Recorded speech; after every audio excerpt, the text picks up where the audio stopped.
स्वागत है आप सभी का आपके अपने चैनल में। फ्रेंड्स, आज हम लोग सीटेट ईवीएस में घरों के प्रकार के बारे में पढ़ेंगे। यहाँ से हर परीक्षा में हर बार आप लोगों की परीक्षा में हर बार क्वेश्चन पूछे जाते हैं, तो इसके हम लोग बड़े ध्यान से पढ़ेंगे। पहला, लेह के मकान। तो लेह के मकान के नीचे के मंजिल में खिड़की नहीं होती है। छत को मजबूत करने हेतु पेड़ों के मोटे तने इस्तेमाल किए जाते हैं। छतें समतल होती हैं। तो पूछ लिया जाता है आप लोगों के पेपर में कि लेह में मकान की छत को मजबूत करने हेतु किसका प्रयोग किया जाता है। तो लेह में छत को मजबूत करने हेतु पेड़ों के मोटे तने इस्तेमाल किए जाते हैं। पूछ लिया जाता है यहाँ की छतें कैसी होती हैं। तो यहाँ की छतें समतल होती हैं। और जो लेह के मकान होते हैं उनके नीचे की मंजिल में खिड़की नहीं होती है। लेह में लोग सर्दियों में नीचे की मंजिल पर रहते हैं, क्योंकि मोटी मोटी दीवारें, लकड़ी के फर्श और लकड़ी छत ठंड से बचाती है।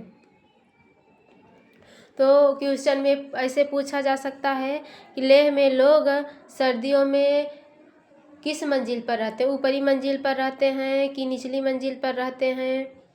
तो लेह में लोग सर्दियों में नीचे की मंजिल पर रहते हैं। क्यों रहते हैं? क्योंकि जो मोटी मोटी दीवारें होती हैं और लकड़ी के फर्श और लकड़ी छत से क्या करती है, ठंड से बचाती है। राजस्थान के मकान। तो राजस्थान के जो मकान होते हैं उनके बारे में यहाँ पे हम लोग पढ़ेंगे। तो यहाँ की घरों की दीवारें बहुत मोटी बनाई जाती हैं। यहाँ घरों की दीवारें बहुत मोटी बनाई जाती हैं। घर बनाने के लिए मिट्टी का प्रयोग किया जाता है। घर की छत कंटीली झाड़ियों की बनी होती है। यहाँ बारिश बहुत कम होती है। तो पूछ लिया जाता है राजस्थान के मकान बनाने के लिए किसका प्रयोग किया जाता है। तो राजस्थान में मकान जो घर बनते हैं उनको बनाने के लिए मिट्टी का प्रयोग किया जाता है। और पूछ लिया यहाँ की छत जो होती है वो किससे बनी होती है। तो राजस्थान के घरों की छत कंटीली झाड़ियों की बनी होती है। और राजस्थान में वर्षा सबसे कम होती है।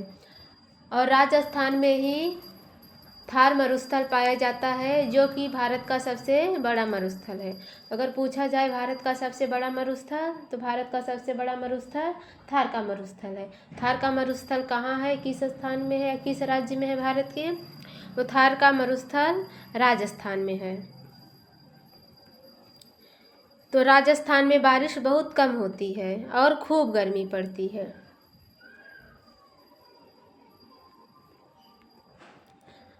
अगला देखेंगे हम लोग कश्मीर के मकान। कश्मीर में शिकारा घूमने हेतु तथा हाउस बोट टूरिस्ट हेतु प्रयोग की जाती है।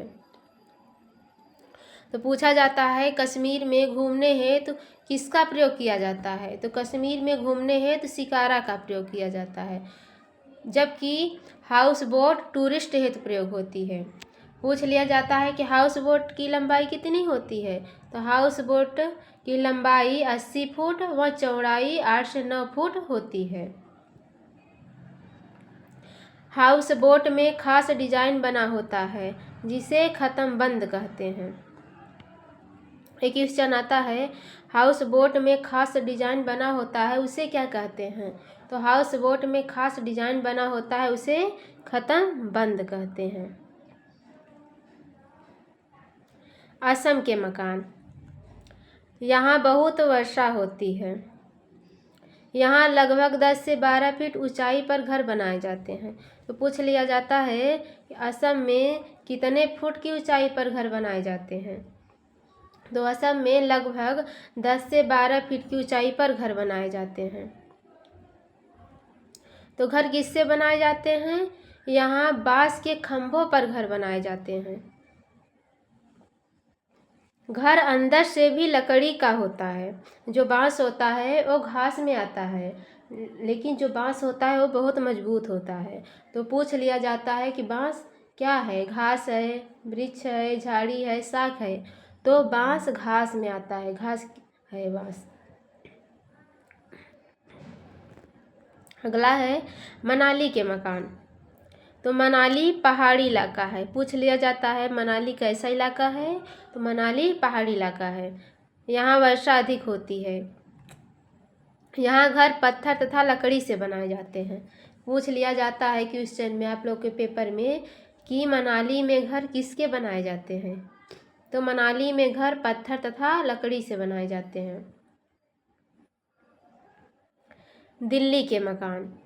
दिल्ली में ऊंची ऊंची इमारतें होती हैं एवं ऊंचे ऊंचे मकान होते हैं। फ्रेंड्स, आज हम लोगों ने ईवीएस में घरों के प्रकार के बारे में पढ़ा। आप लोगों के पेपर में घरों के प्रकार में से यहाँ से कम 3-4 क्वेश्चन आसानी से आ जाते हैं। तो फ्रेंड्स, आप लोग इसको ध्यान से पढ़िए और हमारी वीडियो को लाइक कीजिए, चैनल को सब्सक्राइब कीजिए। आप लोगों को हमारे चैनल पे UP TET, C TET, super TET की बहुत बेहतरीन ढंग से तैयारी करवाई जाएगी।